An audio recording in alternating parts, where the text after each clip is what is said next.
Today we celebrate feminine beauty in this theme and era, expressed through style, elegance, posture, and presence. The 1980s redefined what it meant for a woman to command a room, and it all started with her hair. Picture walking into any office, nightclub, or shopping mall in 1984 and witnessing an extraordinary sight. Women with hair that defied gravity itself, sculpted into magnificent crowns that announced their presence before they even spoke. This wasn't just about following trends. This was about women claiming space in a decade of unprecedented opportunity. The 80s marked the rise of the female executive, the working mother who refused to choose between career and family, and young women who understood that confidence could be built one perfectly placed curl at a time. By 1985, American women were spending over $2 billion annually on hair care products alone, transforming their morning routines into acts of personnel empowerment. The roots of this voluminous revolution traced back to the late 70s economic recovery and the cultural shift toward individualism. Women who had fought for workplace equality throughout the 70s now needed a visual language that matched their newfound professional power. The corporate boardroom demanded presence, and 80s hair delivered exactly that. Television shows like Dynasty and Dallas showcased powerful female characters, whose towering hairstyles became as iconic as their shoulder pads, inspiring millions of women to embrace dramatic volume as a symbol of strength and sophistication. The signature 80s silhouette began with the foundation, hair that grew upward and outward with architectural precision. Professional stylists developed techniques that treated each woman's head like a canvas for three-dimensional art. The process started with intensive layering, creating multiple levels that would support the ultimate structure. Feathering, inherited from Farrah Fawcett's late 70s influence, evolved into something far more dramatic and geometric. Aquanet became the construction material of choice, with women purchasing industrial-sized cans that lined bathroom counters across America. The aerosol propellant technology, perfected in the early 80s, allowed for unprecedented hold without the stiffness of earlier sprays.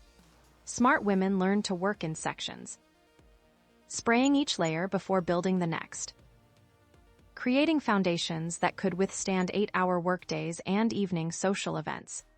Hot rollers revolutionized home styling, with Conair and Claire all introducing heated systems that rivaled professional salon results.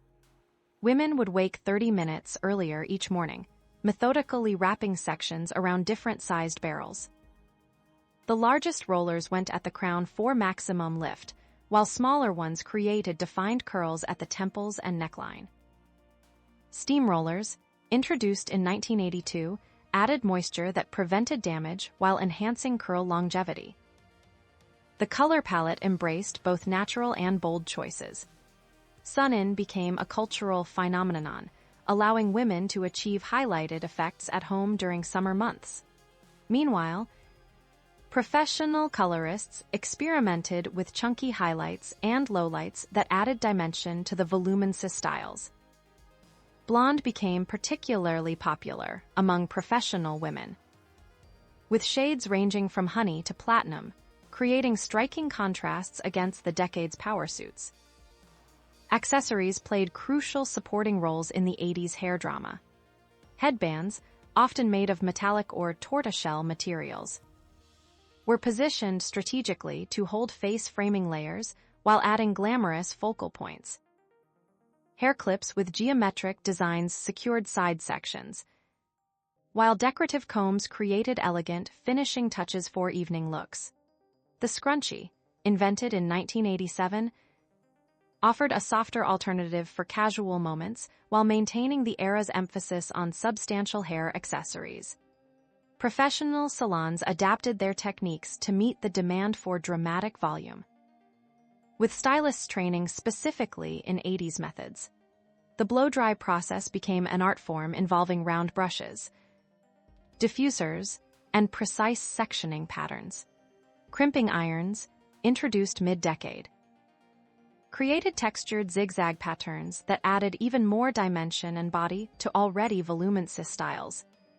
This magnificent attention to hair construction reflected something deeper about 80s women. Their understanding that personal presentation was a form of communication, and volume spoke fluently about confidence, success, and the refusal to be overlooked in any setting. The 80s woman understood that her voluminous hair was more than styling. It was architecture that announced her arrival and commanded respect in every room she entered. The finishing touches of 80s hair artistry required precision and patience. Professional stylists would complete the volume with strategic teasing, using fine-tooth combs to backcomb sections near the roots while preserving the smooth outer layer. This technique, called ratting or backcombing, created the internal structure that supported the dramatic height. Women learned to tease gently but thoroughly, working from the ends toward the scalp in small sections. Then smoothing the surface with natural bristle brush is that distributed oils without flattening the carefully constructed volume. Mousse emerged as the secret weapon for all-day hold. With brands like Vidalsa, Soon and L'Oreal, introducing lightweight foams that provided lift without the crunchiness of earlier products. Applied to damp hair before blow-drying, mousse created flexible support that moved naturally while maintaining impressive height. The application technique involved working the product through with fingers, scrunching sections upward to encourage natural curl patterns while building body from the roots. The culture surrounding 80s hair became as elaborate as the styles themselves. Morning preparation rituals transformed bathrooms into professional styling studios, with women investing in lighted makeup mirrors, professional-grade blow dryers, and organizing systems for their expanding collections of products and tools. The getting ready process became a form of meditation and self-care, with many women rising at 6 in the morning to allow adequate time for their hair construction. Office environments adapted to accommodate the new feminine silhouette. Desk heights, car interiors, and even elevator dimensions seemed to acknowledge that professional women now required additional vertical space. The hair became a conversation starter and a confidence booster, with colleagues often complimenting the artistry involved in achieving such impressive volume. Business lunches featured women carefully navigating restaurant booths and low-hanging light fixtures, their hair serving as both crown and shield in competitive professional environments. Evening social scenes celebrated the glamour of voluminous styles with enthusiasm. Nightclubs installed higher ceilings and adjusted lighting to flatter the dramatic heights, while restaurants redesigned booth seating to accommodate the new proportions. Dancing required new techniques. Women learned to move with awareness of their expanded silhouette, turning their heads gracefully to avoid disrupting carefully constructed layers. The hair became part of the choreography of 80s nightlife. Shopping experiences evolved around the needs of voluminous hair. Department stores like Nordstrom and Macy's redesigned their dressing rooms with higher mirrors and better lighting. Hair carrioles expanded dramatically, with entire sections devoted to volumizing products, hot tools, and accessories. Salon appointments became weekly necessities rather than monthly luxuries, with women scheduling regular maintenance sessions to maintain their architectural masterpieces. The influence extended into intimate settings as well. Bedroom pillowcase is switched to satin or silk materials that reduced friction and preserved overnight volume. Women developed sleeping techniques that protected their hairstyles, special pillows, silk scarves, and even shower caps became nighttime essentials. Morning touch-ups involved strategic raising and fresh applications of hairspray, restoring height that might have settled during sleep. Television and film personalities elevated the art form to new heights. Joan Collins on Dynasty demonstrated how voluminous hair could convey power and sophistication, While Madonna's constantly evolving styles showed younger women that dramatic volume could be both rebellious and feminine. Fashion magazines like Vogue and Cosmopolitan featured detailed tutorials, making professional techniques accessible to women across economic backgrounds. By 1986, the volume revolution had created an entire economy of specialized products, tools, and services, proving that when women embraced a beauty ideal with such enthusiasm and creativity, they could transform not just their appearance, but entire industries dedicated to supporting their vision of feminine confidence and presence. The voluminous hair revolution of the 80s proved that feminine beauty could literally reach new heights, creating a legacy that extended far beyond the decade itself. The impact of 80s hair volume rippled through every aspect of American culture with remarkable speed and intensity. Women who mastered the art of dramatic height discovered that their enhanced presence translated into professional advantages. Clients paid more attention during presentations, colleagues took their opinions more seriously, and job interviews resulted in stronger impressions. The psychological boost was undeniable, walking taller, speaking with more authority, and occupying space with newfound confidence became natural extensions of the towering hairstyles. Television commercials adapted their casting and cinematography to showcase the new feminine ideal.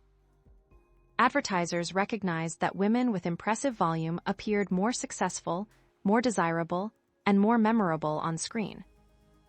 Hair care commercials became miniature productions, featuring wind machines and dramatic lighting that celebrated volume as the ultimate expression of feminine power.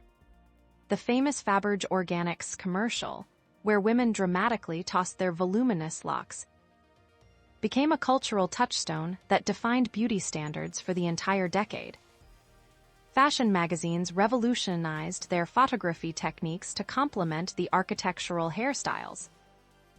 Photographers learned to adjust their angles and lighting to flatter the dramatic proportions, while makeup artists developed complementary looks that balanced the hair's intensity.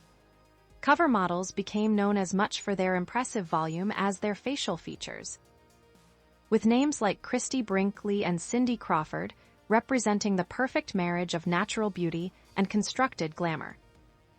The international influence spread beyond American borders as European and Asian markets embraced their own interpretations of volume-based femininity. Japanese women adapted the techniques to work with their hair textures, creating unique hybrid styles that honored both 80s American influence and traditional aesthetics. French women incorporated volume into their naturally chic sensibilities, proving that the concept of empowering height transcended cultural boundaries. Economic ripple effects transformed entire industries. Small beauty supply stores expanded into specialized retailers focusing exclusively on volume-creating products. Professional salon revenues increased by 40% between 1983 and 1987, with stylists commanding premium prices for their expertise in creating and maintaining architectural hair designs. The hairspray industry alone generated over $800 million in annual revenue by the decade's peak. Workplace dynamics shifted subtly but significantly as women, with impressive volume, commanded different types of attention and respect. Office hierarchies became more visually dramatic, with senior female executives often sporting the most elaborate styles as symbols of their authority. The phenomenon created an interesting feedback loop. Success enabled women to invest more time and money in their appearance, while their enhanced appearance contributed to continued professional advancement. First signature: the gravity-defying crown that announced a woman's presence before she spoke a single word. This architectural marvel required engineering precision, with each carefully devised section serving as structural support for the magnificent whole. The crown represented ambition made visible, a declaration that this woman refused to shrink or minimize herself in any setting. Second signature: the strategic asymmetry that combined wild freedom with controlled sophistication. One side swept dramatically across the forehead, while the other revealed elegant bone structure, creating visual interest that drew attention to intelligence and creativity. This balanced wildness spoke to the 80s woman's ability to be both professional and rebellious, conforming to success while maintaining individual expression. Third signature: the calculated movement that turned every gesture into performance art. Whether shaking hands in a boardroom or dancing in a nightclub, the voluminous hair moved with intentional grace that commanded attention and respect. This kinetic beauty transformed ordinary moments into memorable encounters, ensuring that every woman who mastered the technique left lasting impressions wherever she appeared. The enduring appeal of 80s volume lies not in nostalgia, but in its fundamental message about feminine confidence and the courage to take up space.